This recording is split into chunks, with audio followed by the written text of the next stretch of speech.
Welcome to the 100-Yard Dash Football Podcast presented by the Chiefs Focus Network, where you talks about the NFL from end zone to end zone and all 100 yards in between.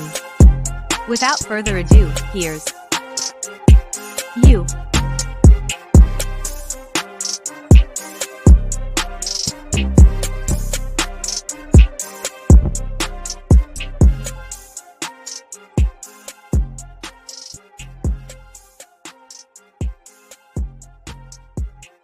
Welcome, ladies and gentlemen, to another episode of the 100-Yard Dash Football Podcast. My name is you. I am your host. What's happening? And this is a show where I'm talking about the NFL from end zone to end zone and all 100 yards in between. You can find this show wherever you get your podcast, but you can also find it streaming on Facebook, Twitter, and Twitch, and even YouTube actually. So go there if you miss part of the show, go ahead and find it or whatever. And I do this thing about once a week on Wednesdays primarily. So definitely tap in, and we could get this going. Today, I got a partner of mine, Phillip, aka P-Mac. P-Mac, he's one of the first guests I ever had on the show. And we talked a lot. We talk a lot of player profiles. We talk a lot of guys and draft and things of that nature. He's very, very knowledgeable about players, and he has his analysis on what he thinks they'll do. And I mean, honest with you, I don't know how he comes up with these numbers, but boy, they get pretty accurate sometimes. So, what's going on, Phil? Oh man, everything is good, man. Just been busy, but also just excited because we're just one day away from the biggest party of the year, man, especially in the city. And also keeping going back and forth with doing my stuff with writing for Chiefs Focus, and also I'll also work with the Chiefs on the side. We was just at the draft grounds yesterday, going through our walkthroughs because I'll be working day 3, and also doing my work with in the disability rights community, disability rights self-advocate for my group, the Self-Advocate Coalition of Kansas. Hello, everybody. Hope you guys are watching. Also, my mama's watching. I'm actually here in my mama's home right now, so glad to be doing this, man. And after the show, got to go to work today. Sounds good to me, man. So we're going to get you going, but first of all, the show is brought to you by Manscaped. The show is brought to you by Manscaped, and everything pretty much we do that is brought to you by Manscaped, or that I'm doing today, let's say, is brought to you by Manscaped. This episode is brought to you by Manscaped. Use the code ChiefsFocus to get 20% off of your order. Manscaped. Your balls will thank you. All right, well, let's hop into it, man. Let's get the news.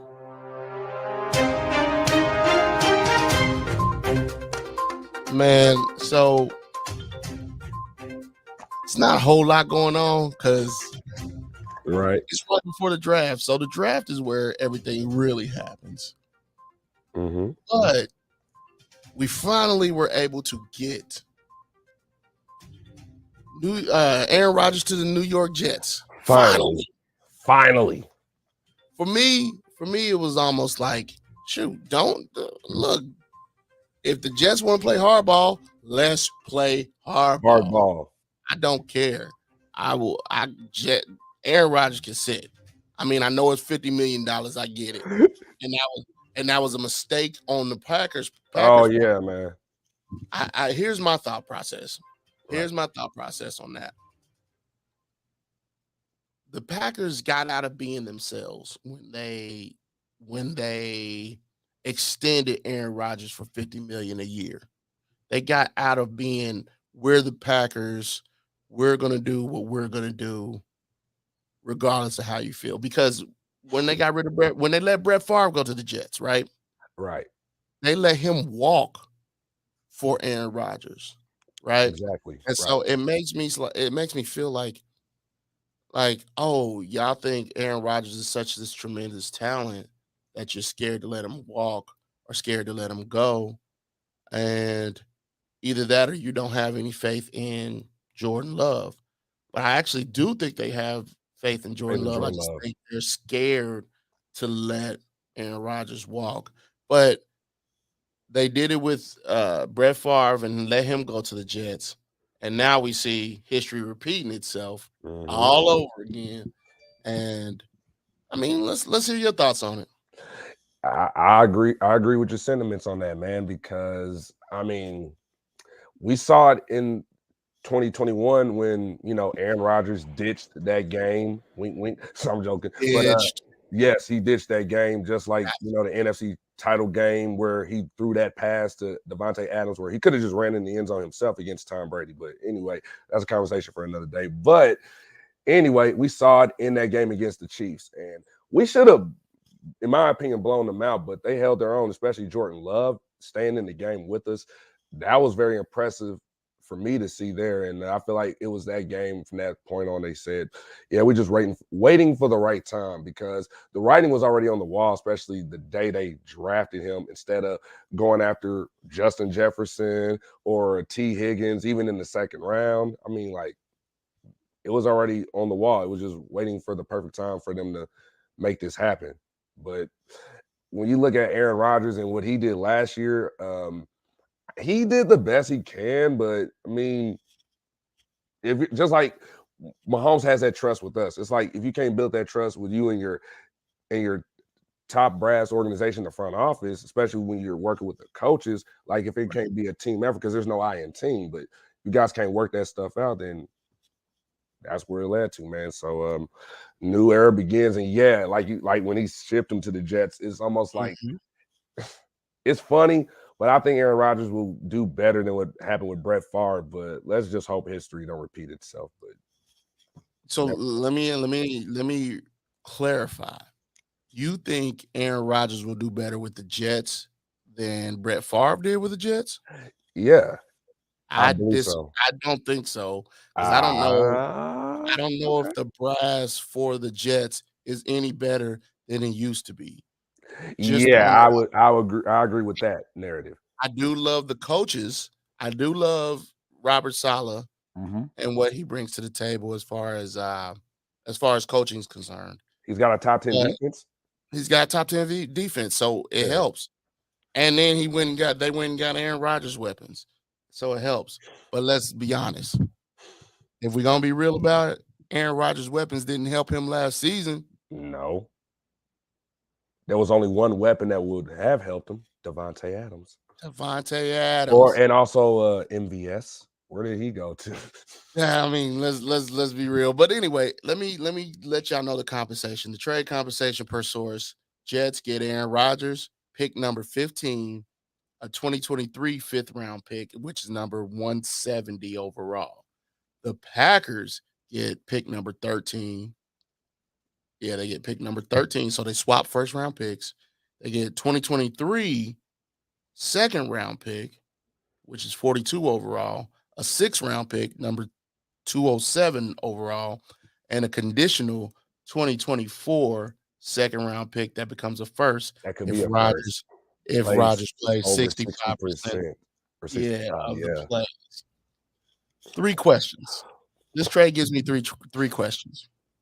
Does Aaron Rodgers still have it?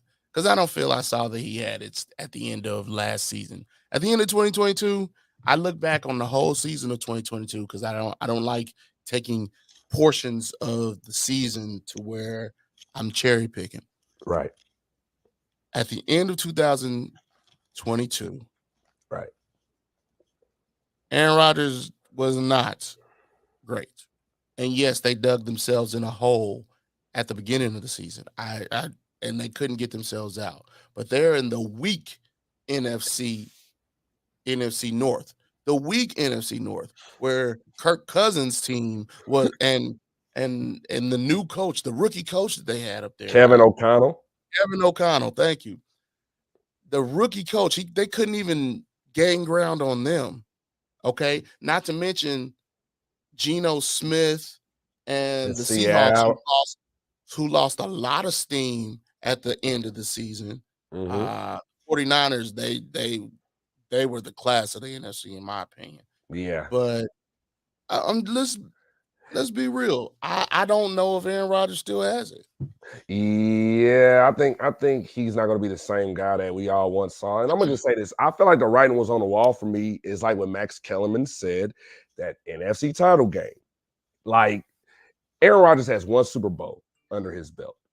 I feel like ever since he did that, he was kind of like, whatever. That's just how I feel about Aaron Rodgers. I mean, he's still great. He can do it. But I think he just chooses not to, just like, hey, I can still play like this and still earn my $50 million. It don't matter to me. For me, I'm glad you said that. For me, it feels like he's all about personal accolades. Yes.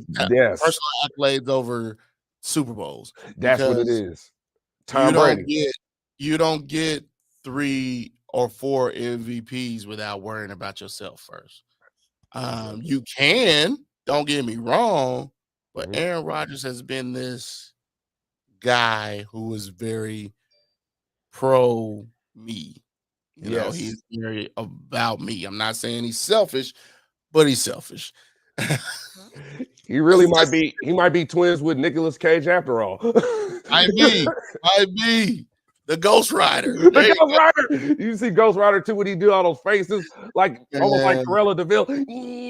No, man, I couldn't watch the second one. I watched the first one. one. Laughing off of that, man. I watched the first one. I couldn't stand it, so I didn't watch the second one. But so the trade gives me, does Aaron Rodgers still have it? Not sure. We'll see. Yeah. Is Jordan Love ready? That's the second question I have. I think so. I think he could be ready. Now you might not think so. I think I would say, like, I'll give it in this way like this, just 1 year. Just give it 1 year. And if he doesn't exceed their expectations, what they thought of him, then they'll look next year for other options. That's what the plan is. For me, that's what I feel the plan is, because that's why they went ahead and got that first round pick from the Jets. Exactly. Or, that's why they got that pick from the Jets. Just in case we look this year and Jordan Love isn't ready, we'll just go get another. We'll just go get another. Dude, I got one for you, man. It just came in my mind. What if Green Bay try to go after Lamar? Michael Vick went to the frozen tundra and dominated. I mean, no. Lamar is a player that I don't know. Traditionally, Green Bay doesn't back behind. Right. Traditionally, not just his style of play, but also the moves off the field. If you understand what I'm saying. I feel like Lamar needs to go ahead and I'm glad you brought that up. Lamar needs to go ahead and get an agent and get a good one, because he needs to go ahead and lose. I understand him wanting to keep the money in-house. I get it completely. Yeah. But you're not Richard Sherman. You're playing the most important position in sports. All of football. In sports. One. Yes. In sports in general. So you're going to need an agent, and you're going to need a good one. I'm talking Drew Rosenhaus. I'm talking the young lady that just did Nicole Lynn. Thank you.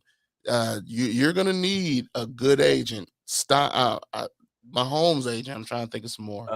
Lee Steinberg. Yeah.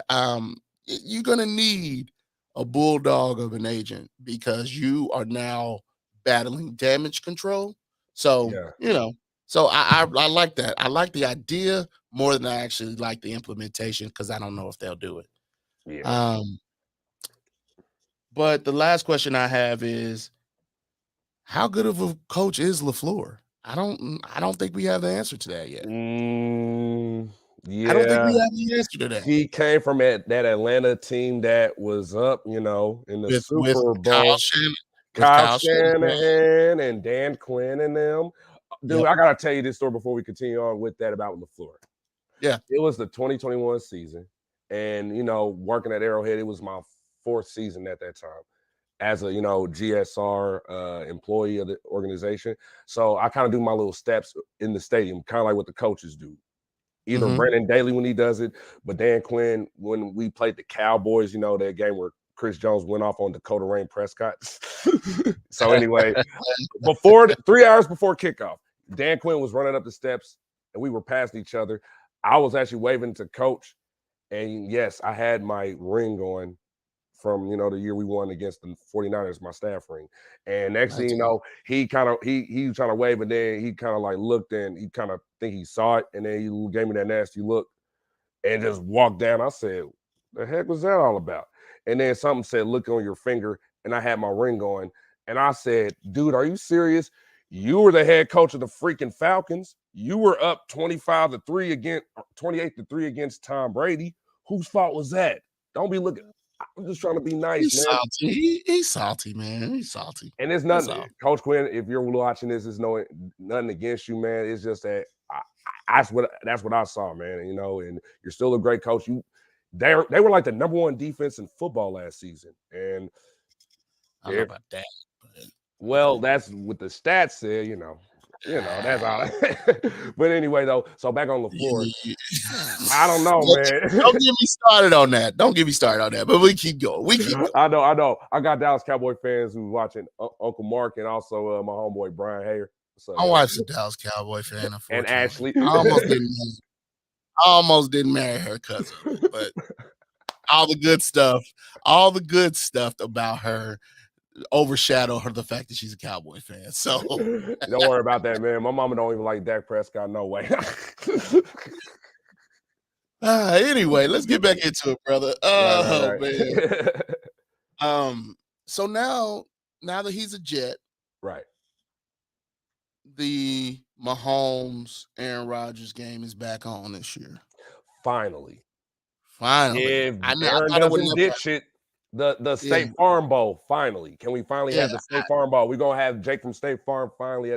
He was at the last one against the Packers, but A-Rod was nowhere to be found. I said, bro, really? Is that going to be a Jets home game or a Chiefs home game? Oh, let me look at it real quick. If it's a Chiefs home game, I'm all for Jake from State Farm banging the drum. I'm all for it. Oh, yeah, I would say let him bang the drum. I don't care. Yeah, hold on. Let me see. According to the Jets schedule, I'm looking at their website. They say that they're gonna be at their place. Okay, Aaron. Aaron, I'm like, all right, you slick, man. Okay, so you kept dodging our place. Okay, first of all, Mahomes wasn't available in the first meeting. He was hurt. Right. And he torched us. That one pass where Aaron fell to the ground and he threw it, and Jamal Williams, who's now with the Saints, caught it over Ben Neiman. I was like, I'm done. I can think of Chris Jones' words in my head. Oh, stop it and all that. I'm like, well, stop it with that stupid pick of Hendon Hooker to us. I was done with that game as soon as I knew Mahomes was out. I was like, oh well, it's fine. It's fine. We can take this L. That's fine. I'm good with it. It's fine. But we got the last one. But hey, this time, no dodging, Aaron. Let's go. And we got McCole Hardman on the Jets as well. So the question is, will we be hearing something about how Aaron Rodgers is like the same thing that what's his face did last year, Sammy Watkins. That's what I was about to say, man. I'm like, it's gonna be nothing but another version of that, man. It's the same thing. It's definitely happening. Just wait for it. Just wait for it. It's happening. I'm already seeing Nicole's tweets already, man. He's got like the tear emoji. Like, I'm excited, man. I'm with Aaron Rodgers. I'm like, that's what's up, man. But it's like, what about Pat? Pat will be like, hey, I'm interested to see if he's able to not replicate, but more so go over his stat production that he was here. And because I mean, when you got a generational talent like Aaron Rodgers, you would hope you can. Oh, absolutely. But let's go on. Let's move on. Yes, sir. Let's get into your mock draft, man. There we go. Yes, sir. Let's go. Yes, sir. So first off, I wrote an article I believe a couple of days ago, and it was the final mock draft. And part of it was because, I've been talking about this guy for a while. I talked about him. And this is where it started. It started last week when I was on the Chiefs Focus First and 10 live podcast show on YouTube. And these are one of my 5 diamonds in the rough players, and Broderick Jones from Georgia, man. I just like this kid, bro. And I decided to say that we would trade up now because, you had the Jets and the Packers trade up. So the Packers are at 13, and already seen the rumors this morning that they're looking to trade down from 13. Yep. And then you still got 14 with Belichick. And don't forget, Belichick is the reason why we were able to get Trent McDuffie last season with pick number 21. And Belichick doesn't care about draft picks at all. He never has. Man, never has, man. So that's why I wouldn't be surprised if either the Packers, because don't forget, Andy Reid was an assistant with the Packers before he went to the Eagles. So he has connections there too. And then you also have the Patriots, who we traded with. So that's why I believe that Kansas City, they could take, like their 31st pick, probably pick 95. Maybe they don't have to. But what I really said was originally that the Chiefs will take, and I'm just looking at my article right here while we're talking. I think that they take pick 31, 134, the 4th round pick, and they don't have to give them next year's 2024 first round pick, but because it's really going to be like a 2nd round pick anyway. You know what I mean? But really, you can give him like a 2nd round pick for next year because, like you said, Belichick don't care about picks, and if he'll be able to let us move up into that position and get Jones, I think that would be the Chiefs' first pick. And it's nothing against guys like getting a Dalton Kincaid or anything else like that. I'll explain later on that. But you got to protect your franchise, your quarterback, Patrick Mahomes. And I mean, like I've told you before. Yes, sir. Patrick Mahomes has been called Ferrari, Pat. You don't buy a Ferrari and put it in a carport to protect it from the elements. You buy a Ferrari, you put it in a garage to protect it from the elements, and then you don't just buy it and not get insurance on it. This is to help you. You got to get insurance. This is your $500 million investment here. Yes. So you got to protect them. Exactly. And plus, we all remember Pat always running out of the pocket. But you know what I saw more, especially watching this season? He's worked more in the pocket, looking like Peyton Manning and Brady. And that's the thing about it, too. That's why when you look at it, especially like when he's stepping up, and of course, he showed us he could do it on 1 foot. But I don't want to see that to continue to happen. I want my quarterback to still be okay. And, What is he? 24? Pat, 25? no. 26? No, 27. 27. Yeah. Pat is currently 27. So if we draft Broderick Jones, 27, he will be. Are you asking me how old is Jones? No, he's 21. No, how old is Pat? Oh, Pat is 27. Broderick Jones 27. Is 21. Yeah.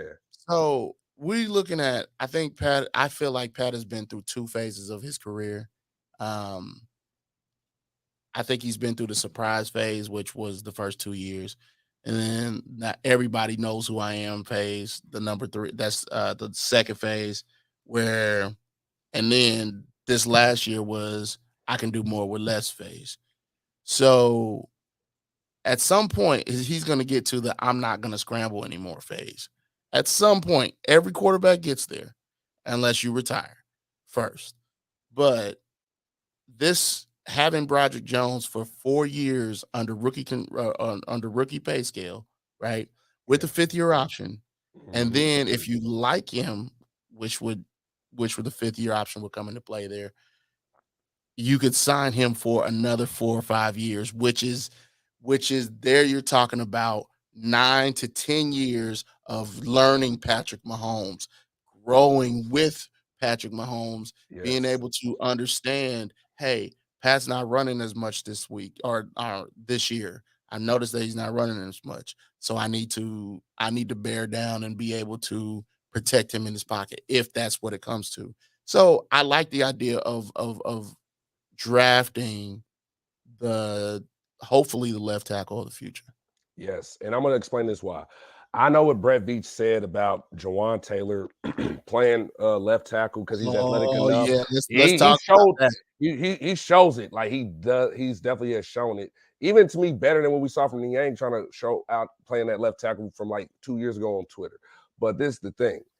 Jawan Taylor, 97% of his snaps, especially from college, have been majority at right tackle. Like he's only played 18 total career snaps at left tackle in the NFL to 3,000 total snaps at right tackle. I don't think that's going to be easy transition. The difference with Orlando Brown was he already established himself to play left tackle already in Baltimore, playing at 800 snaps in 2020, and also show that he allowed just one sack to go, like protecting Lamar's blind side. Yeah. That's what made us say. That's what made me say we need to go get him for the fact that he proved himself there. I I don't understand. think Taylor hasn't really shown that. The only thing he's shown is that he shows the potential in the athleticism. That's why But I feel like he. Go ahead. the thing about Jawan, he can grow with Mahomes too because this is his first time. He can do both, Right. but this is his first time full time playing the Right. left tackle position, so he can end up growing with Mahomes as well. But I like the idea of getting Broderick Jones, who's a young guy who hasn't been. He's unadulterated, basically. He hasn't been messed up with some other team's philosophies. You get this kid as a rookie, you have him grow with Mahomes, and all he knows is Chiefs. So, that's my idea. Yeah. And this is the thing about this kid, man. We knew the measurables was his measurables were going to be fine. Of course, we got him at 6'4", but really 6'5", 311, 315. But the appropriate length for an offensive tackle with 34 and 34, 34, almost 35-inch arms, 10-inch size hands, which is what you want from an offensive tackle. Faster than most expected. I mean, 4.97 40-yard dash time. I mean, he's quick. He could be the first or second offensive tackle taken in this draft. And I mean, with that 4.79 speed, he's a physical blocker with quickness. And that basketball background back in high school of his is what's helped him, especially be that elite pass blocker, especially like, how the coach like post up. That's what he uses to mirror the speed rushers and guys on the edge that has helped him with Georgia winning back-to-back national titles. So yes, that's why I'm going after a premier left tackle for a back-to-back national championship team, especially adding him to the Kansas City Chiefs, because also he had a formal interview at the NFL Combine. We already know what formal interviews are. Formal is like actually like having the players sit there and watch the film and looking at the stuff from the playbook. Informal is more like having a conversation to the side and asking a little bit about that player, just getting enough data that they need. So they don't fully have to they're just basically testing you from a side. That's what informal is. Formal is like, yeah, we want you in the room. DK Metcalf's interview with Pete Carroll was a formal interview. Where Pete Carroll took his shirt off, like, yeah, man, look at me, yeah. I don't know they did all that, but just it gives you an idea what those formal interviews are. And, they had a hidden camera in there so they give fans an idea because they know the NFL doesn't like for people to put the stuff out there. So then he had the pro day visit where I know Joe Cullen worked out Nolan Smith, Jalen Carter, top 5 pick, and also Robert Bill, who could be like a 7th round guy, but a 7th round guy with the potential to be a Pro Bowl like player because he has the size. He really did most of the work on the edge that Nolan Smith did last season, but he's a 7th round type of guy like the DJ Johnson and the Truman Jones that the Chiefs have visited on the top 30 visits as well. So, but I know I believe they talked to Jones. And then the day after I talked about Jones on the show last week, they host him on a top 30 visit, which I was like, okay, that's strike 3. So that's why I believe Broderick Jones could be the Chiefs' first pick in the 2023 NFL draft. So let me ask this just for reference. Is this your dream picks or is this what you think will actually happen? You could say both. My dream, sounds good. not just my dream, but basically just seeing the writing on the wall where they've had the formal interview and they had they didn't even mention his name with the Chiefs at the pro day, but you get an idea. Yeah, they're at the pro day there. The Chiefs have always gone to Georgia's pro day Aaron Of Murray. course. Why wouldn't you? Because I predicted they was going to get Aaron Murray back then, especially where Aaron Murray said, yeah, after my pro day, they gave me the playbook. And then, so yeah, the Chiefs had a history with that. And then you have the top 30 visits. Don't forget Jalen Watson. Of course. Joshua Williams, who we drafted last season, were top 30 visitors. So, yeah. And Juwan Thornhill was a top 30 visit. You know, those guys. Let's move on to your number 2 pick. All right. Isaiah Foskey. And I also thought, let me say this before we go on. Because we got about 30 minutes, 29 minutes, give or take. But I realized that you've got what, 8 picks? So that means that we're losing what, 2 to 3 picks here. So that means that we're packaging some picks to go up and get some people at some point here. I just that's one of the things I noticed. But anyway, let's keep it moving. Yeah. So yeah, my guy Isaiah Foskey. Oh man, this guy right here, he was one of my favorite guys I looked at. I even talked about him in one of my December articles. It was one of the 3 positions that the Chiefs must address before the offseason actually hit. And he was one of the guys I listed along with Felix Nduki Uzama from K-State. Yep, who's also Lee Summit native. But this kid, if he was available in the draft class, there's a reason why that he might be dropping. Like, yes, he has the size, he has the power and the athleticism. Very, very productive guy. This is a guy who broke the Notre Dame record for sacks that was held by Justin Tuck. I forgot about Justin Tuck being the leading sacker there. I'm sorry about that. Go ahead. Yes, sir. So, like, he's very good at getting to the quarterback and stopping the run.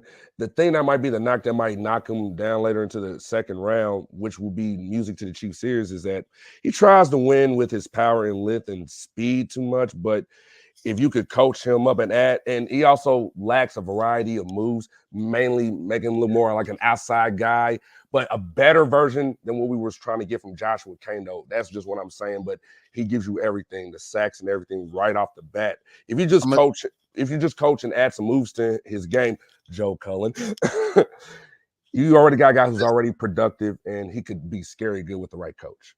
Here's my thing about Foskey that when I saw him on your list, I was like, okay, because I'm not as extensive in the draft as you all are. I'm just, but there's names I know, and Foskey, I think it's Foskey, right?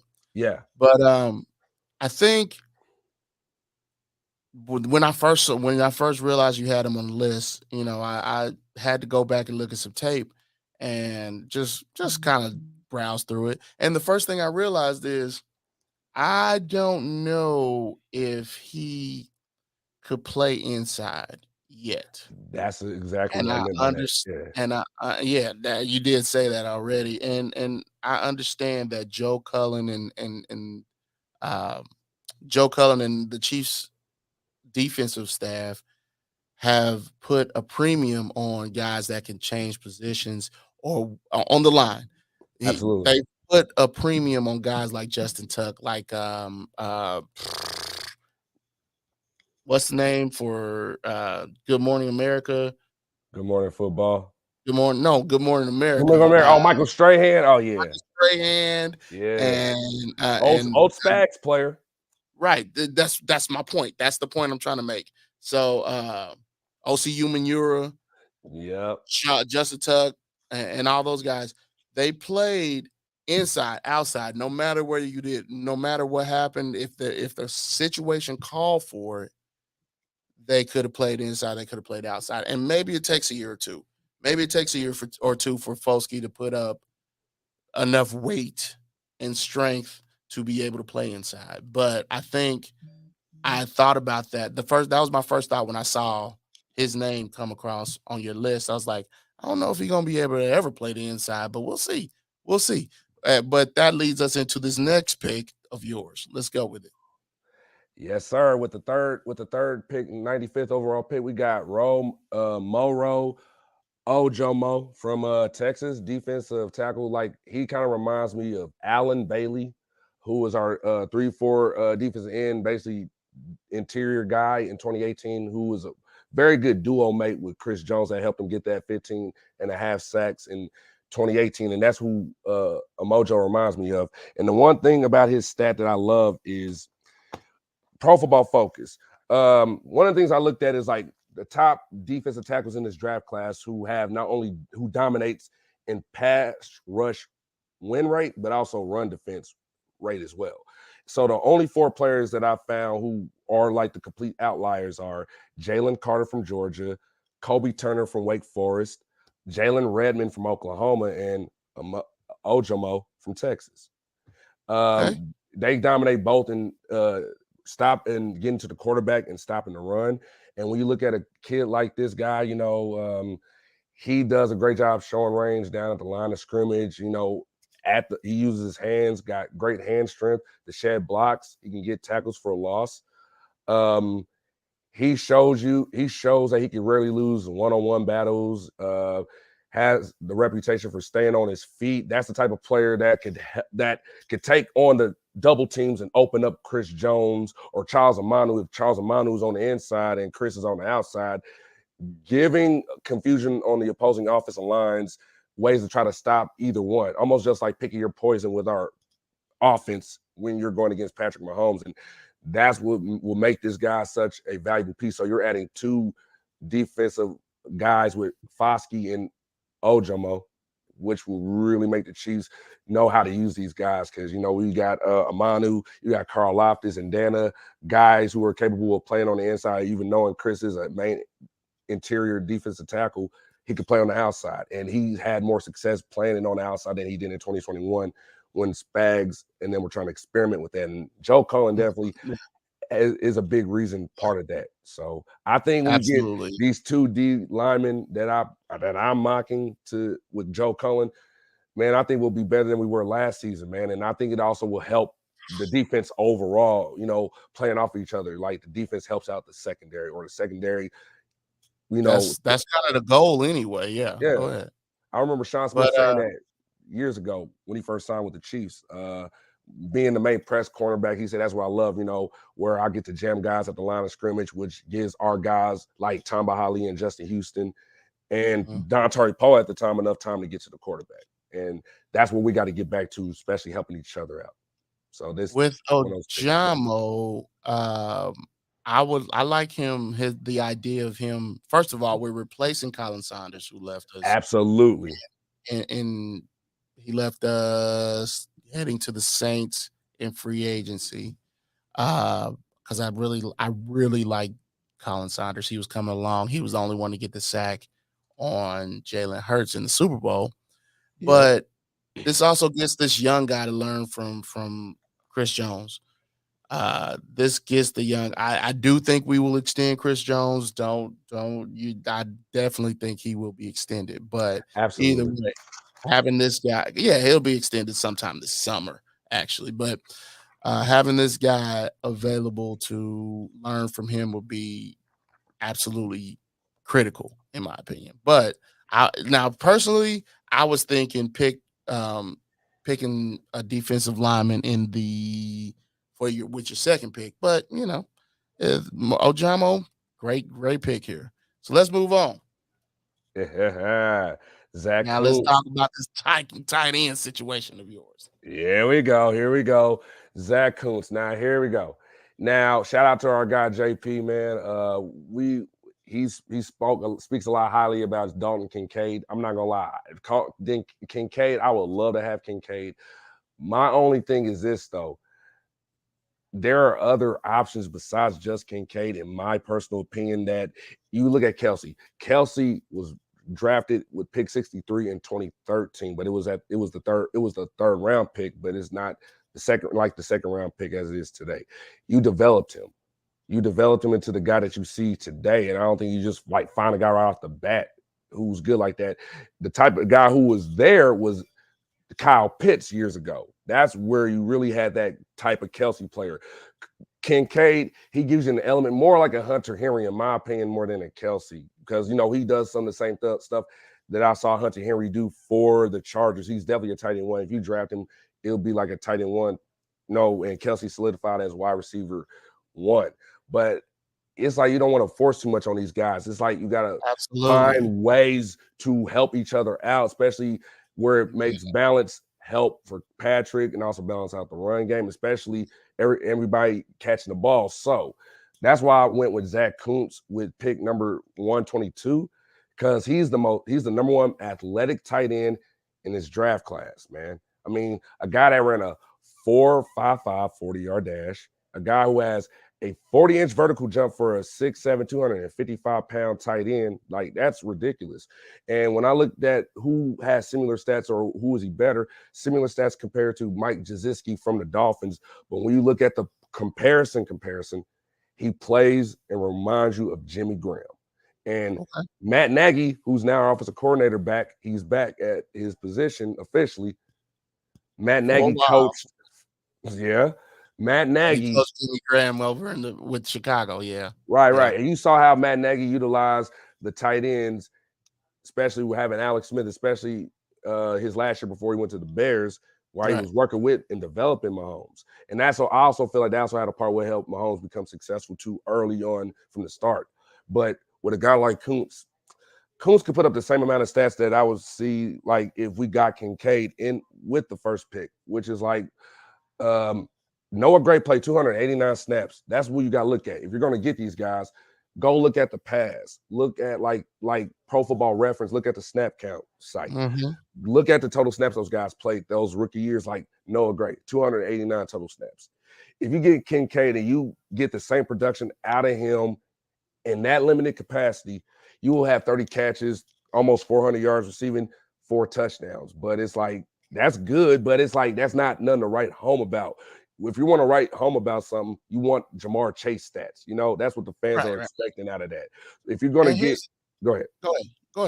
I was going to say that if you get those same amount of stats from a guy like Kuntz, who's a 4th-round pick, you already saying, even at a limited capacity, we have found a pair apparent, the guy who will take the throne once Kelsey is finished. The heir apparent. The heir apparent. Exactly. Yeah. That's what I said. Kuntz. Here's my thoughts on just drafting a tight end. You got to find a guy that's not going to shrink under the weight of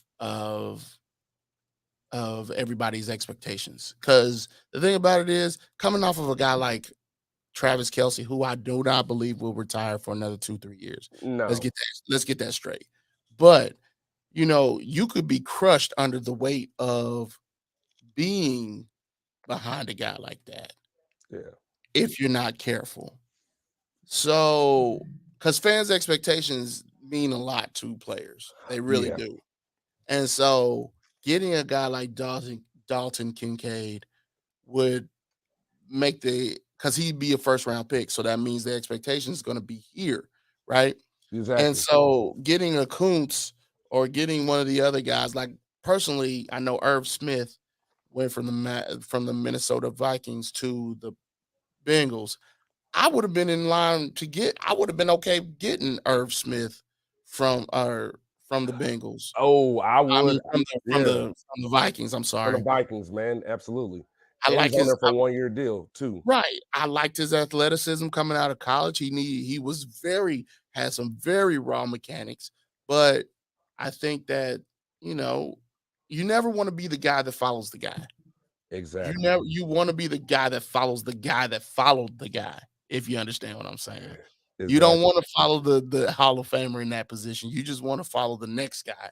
But it is what it is. But I do like this pick a lot because Zach Kuntz, he has a little flexibility to him. I like the idea of the flexibility because when tight ends come in the league, they tend to be a little rigid. Honestly, Gesicki was rigid. Personally, when I look at the draft, there's 2 positions I always look at. There's safety and tight ends. For some reason, that's just me. I enjoy those 2 positions coming out of the draft. And tight ends are very rigid when it comes to getting out of college. Too rigid for me, let's put it like that. Gronkowski was the same way coming out of college. So was Aaron Hernandez. They were very rigid, but they were able to find a way to get themselves and be able to be a little loose, pick up passing their range coming out of college, but it ended up being in their range because they're able to contort their bodies a little bit more differently. Absolutely. I think Zach Kuntz could do that, not coming out of college, but I definitely think he can learn. He can get on pretty quickly. So exactly, he'll be used as a rotational piece to sub in when Kelsey absolutely, needs a break, and draft him and alongside him, and Kelsey mentoring him would benefit us in the long run. and it'll also give us another body for the jumbo package, as I like to call it, as I affectionately like to call it, uh, Yes. for the big body package, goal lines, first downs, and I honestly, we'll talk about this later, but I thought maybe instead of using a fullback, instead of drafting a fullback, you have all Yeah. these tight ends to be able to supplement that fullback position. Because I know Andy Reid loves his fullbacks, but we don't have a fullback on the roster currently. So Oh, you know what? I gotta. Oh, now something just hit my mind. Now you think about it. What if, speak what on if we are? What if we already have our fullback, and let's just say we draft that tight end, and we move it, and you Blake put Bell, Blake Bell at yeah, fullback. I had a feeling you was gonna say move Blake. Because I thought about it in my mind, they had been doing certain plays with Blake, and Blake, he has that versatility. I think shows that he could be a H-back type of guy. So you never know. I figured you was gonna mention somebody Orson switching. Charles, a former Chief, he did it when Orson he was with Charles. Cincinnati during Hard Knocks. So I'm like, that could be another like Hard Knock, like the franchise angle for the Chiefs. The fullback that we had last year, he went to Michael Burton. Michael Burton went to the Denver Broncos. Doesn't mean anything to me. I don't care, but I never liked him anyway. So I was cool with them letting him walk. I mean, the dude on a third and one, dude's out here trying to shake somebody. Dude, run forward. We don't give you the ball to try to juke nobody. Run forward. Anyway, let's keep it moving. Let's keep it moving. Next pick. All right. This was one of my favorite guys. We got about 13 minutes, so we probably gonna run through these last three, but all right, man. I ain't gonna take too long on these other guys. So here we go. Bryce Ford Wheaton. He was one of my favorite receivers, especially at the combine. He dominated. I call him discount DK Metcalf. Because oh man, he has the size, the measurables. He was one of my diamonds in the rough. I made an article, Diamonds in the Rough players. Zach Harrison, another edge guy. He's one of those guys you should look at as one of the guys taking the first 3 picks for us. And also Trevius Hodges Tomlinson, the cornerback from TCU, who I love. I would like to see the Chiefs. Yeah, I like him a lot. I like him a lot. So Bryce Ford Wheaton was on that list, and I would definitely take him if he was available at pick numbers 166. Bryce Ford Wheaton, he might not be an instant impact receiver, but I think he has a chance to do better than what we got from Sky Moore.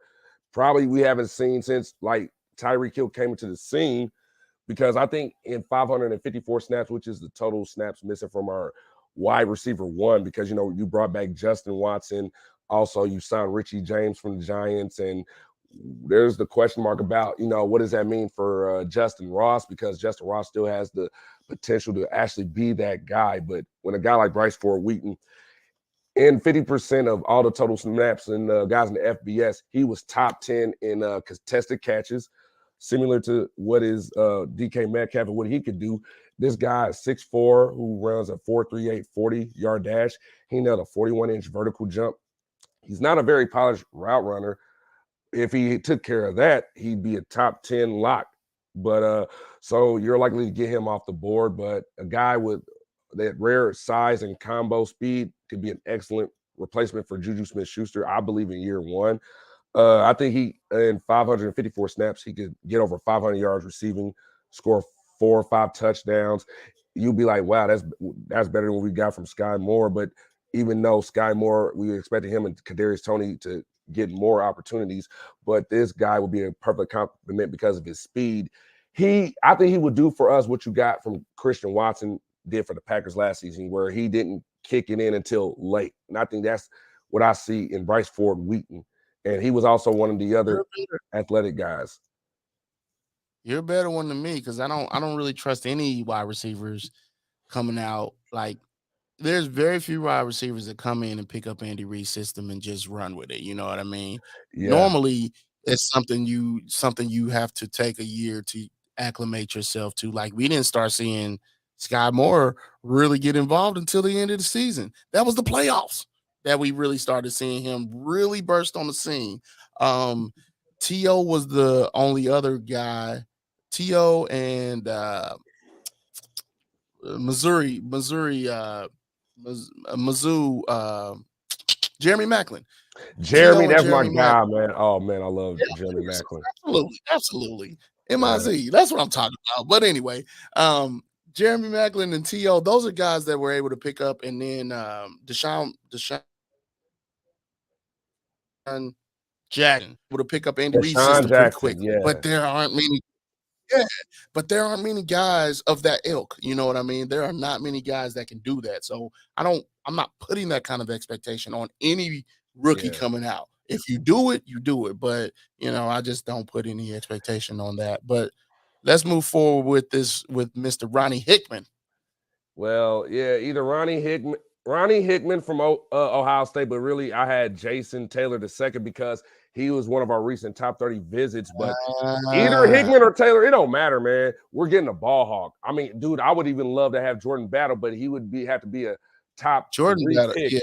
Yeah, man, Jordan I love that dude, man. But I think Jordan Battle's going to go in the third round, I'm sorry, he's going to go in the second round. Maybe even somebody might take him in the first. And in fact, I believe the Raiders might try to get him in the second if they could. Like, I do believe that he could end up in our division. Jordan Battle. I can see that, or the LA Rams. I wouldn't, because they just lost Nick Scott. Okay, yeah. I just believe that if you're absolutely nuts if you don't pick up guys that can intercept the ball against Mahomes. Man. And I do believe that is one of the things that the Denver Broncos are looking to do this season with their new head coach whose name escapes me. I don't know why I can't think of this man's name. But yeah, that's what I think they plan to do. And because you can't blitz Patrick Mahomes. You can't do it. That's stupid if you try. Okay. So you got to get home with 3 to 4 guys, and then you got to hope he makes a mistake somewhere. And then when he does make a mistake, you got to have a guy there. And that's why I think Jordan Battle will go top somewhere in our division. I would not be surprised, man. So speaking on our guy here, so Hickman or Jason Taylor II from Oklahoma State, it don't matter. Hickman, All-American guy, and that's why I wouldn't mind that either. But the reason why I went with Taylor in my article is because he's a top 30 visit, just like Broderick Jones was. This is a guy who has the NFL safety frame and who was a powerful tackler, man. He could stop rushers and pass catchers in their tracks. Though his speed and agility are below average, he's highly instinctive and possesses the skills to make plays on the ball as a deep safety, single high guy. And Spags, seeing that skill set in those guys, if he watches the tape, he will find a way to put them in the position in our scheme so they can find success like he did with Brian Cook last season and Justin Reed, where he finally found his niche, man. And the other thing is he plays all 4 phases of the game in special teams, which is music to Dave Tobe's ears. Yeah, that, and realizing also that our current safety, he'll be gone in the next 2 years because he only had a 3-year contract. I can't think his name.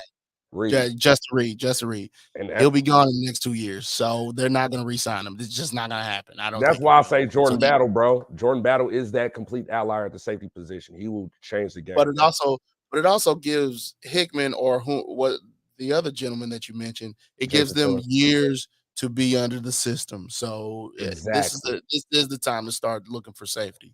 Or Jared Reed from New Mexico. That's another one. So there you go. He's another top 30 visit. Let's talk about it. We got about 6 or 7 minutes. So all right, let's wrap it up. Let's wrap it up. So let's say we don't give Blake Bell a nod to play the fullback position. This is your guy right here to replace Michael Burton.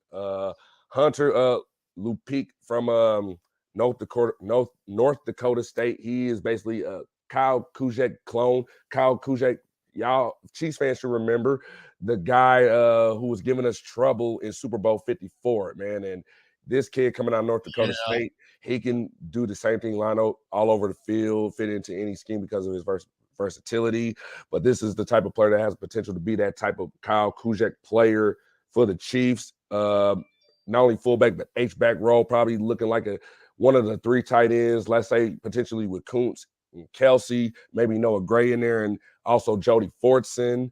Line him up all over the place as a pass catcher, slip him out in the passing game. This is the type of player who could do all the little things. So that's why I go with him. Okay. All right. I don't know much about fullbacks because honestly, I was hoping Andy Reid would move away from fullbacks this year. After Burton was such a blast for me. I liked the idea of a fullback back when we had Sherman. Sherman, Yeah, Shermanator. He was actually catching passes out here, especially for that first, I think it was 2018 game, where he caught that one touchdown pass. It was just a wheel route. He just took it outside and he headed towards the end zone. Pat found him, and I just don't want to put. I think this guy will be perfect on the special teams, but absolutely. But that's one of the reasons why you do that. But Michael Burton, he had to go because he just couldn't figure out how to run forward. You ain't juking nobody at your size, man. You just run forward. It's 3rd and 1, sir. It's 3rd and inches. What are you doing? Anyway, let's go on to your last pick. Running back from Tulsa, Deneric Prince. Yes, sir. Deneric, not generic, but Deneric. He's just Deneric. This is like the next Isaiah Pacheco pick because where the Chiefs found Isaiah Pacheco? If you guys look at my article, the top running back athleticism score from Next Gen Stats, Pacheco was on that list in 2022 after the combine. He was 5th overall on that list. Deneric Prince for 2023 is number 1 on that list. And he would be like the Isaiah Pacheco pick, especially he's the most athletic running back in this draft class. He has the size, the athletic tools to be an NFL starter, but he needs to find consistency in his vision and improve his pass catching skills. His stats, he only averages like 6 catches a season, but he's mainly a rusher. But we saw the potential what Pacheco could do in the passing game. And part of the reason why I make this move is I think we would bring back Jerick McKinnon. Like, you can't let that guy go, man, especially not only what he did for us last year in all phases in the run and the passing game and blocking on offense. He's our best special teams blocker as well. That's why he was a captain last season for special teams alongside Harrison Butker and maybe Tommy. So when you look at Prince here, he is a tough downhill runner, 6 feet, 216 pounds, has a thick frame that can handle an NFL workload, very top open field speed and top speed, 4.41 40-yard dash to make those chances too. His burst and acceleration to get to the second level is pretty good, man. And I even saw a post where they said this is an Isaiah Pacheco-like player. And this is why I think the Chiefs bring him back, because these are the type of players that the Chiefs will develop. Like, it's almost like this is the type of player that you was hoping that you would see out of Darrell Williams, and I think he could have that potential to do that. He might go undrafted, but he's one of those players that I see the Chiefs really picking up, especially being part of that 3 running back system with him, Pacheco, and potentially bring back Jerick McKinnon. And let me this is a surprise to me. You don't have any kickers in this thing. Why? Okay. I'm asking. I get it. Hold on. Because a bunch of people thought that there would be a situation this season where we gonna bring in some kickers to challenge Butker for his position, just because of the mishaps that we saw last season. That ended up working itself out, okay? Right. And we ended up trusting him in the most critical time, and it worked. It worked. But that's not to say we. Right. Yeah, that's you. What have you done for me lately? And are we going to keep having these problems? And hey, man, competition makes somebody better, man. Hey, if they'll do it, do it. I'm for it. If it's going to make him play better, where he doesn't have that again, I'm good with it. I mean, Tommy Townsend is coming back. I mean, Tommy T. So. I've even wrote articles about especially the ways the special teams can just continue to work. I'm not a coach or an expert, but just giving ideas, just as simple. They continue to work on that chemistry, especially Winchester and them working on that chemistry, especially with the snaps and everything. Yeah. Just continue to Okay. work on that. I just had to ask. I mean, because I thought that was a critical situation last year, and everybody was on Bucker like crazy last year. But hey, I'm not hating on you. I'm not hating. But man, I thank you for being here with me. Yes, sir. Yes, Today, sir. the draft is in my city. Yeah, it'll Yes, be sir. tomorrow night. I will not be there at the show tomorrow because I got to work. I plan on taking my kids Saturday, I think. Hey, you might need to come see me, man. I'll be there at Union Station. Yeah, cool. I'll come holler at you for real. But Chiefs look, focus man, invading the draft, baby. this is huge for the city. I'm absolutely amped for it. It's a great thing that the airport was done in time for this draft. I mean, I know That that makes was the sense time frame too. that they Yeah. wanted. Yeah. But I love to see the city grow in the way it's growing, and maybe if the Royals can get on board and decide they want to start playing, we can have something going all the way around. But Yeah. I gotta thank you for being on here, man. You were one of my first interviews ever. Yes, sir. Yes, sir. I'm And glad to be back. I know you know ball. Yeah, I know you know ball. So I just wanted to bring you on. Just your thoughts on your uh on your mock draft, on your final mock draft. So I appreciate you coming on. You got any final words, anything? Well, if there's any future prospect that's watching right now, welcome to the NFL family. Especially those who don't get drafted. This is not the end, it's just the beginning. More motivation, more fuel to the fire. And to those who become members of the Chiefs family, welcome to the kingdom. And hopefully my first pick comes true. Hopefully it could be a dream pick, or maybe it could be the pick that the Chiefs are looking for. Let's just have fun, man. Let's go out there and have fun. And whoever the Chiefs get, there's a reason why they get them. So enjoy the draft, everybody. Enjoy the show. Absolutely. Again, this show is brought to you by Manscaped. Your balls will thank you. Thank you. And they're more than just ball care. They got everything. So go check them out. Use the code Chiefs Focus, all one word, Chiefs Focus, and you can get let me get the number. Shoot, because I don't want to lie to you. You can get something off your order. You can get some money. You can get some percentage off your order. I think it's 20%. But this episode is brought to you by Manscaped. Use the code ChiefsFocus to get 20% off of your order. Manscaped. Your balls will thank you. This episode. So we appreciate you listening. Again, my name is you. That's the letter, not the word. I'm here with Phillip, aka P Mac.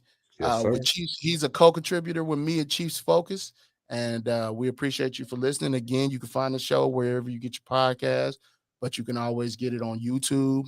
You can get it on I said Spotify, but you can find the version on Twitter, on the Chiefs Focus Facebook. But again, we do the show once a week, mostly on Wednesdays, and look, we next week we'll be reviewing what happened in the draft. So again, thanks P Mac for joining, and I think that's all we got for today. Deuces.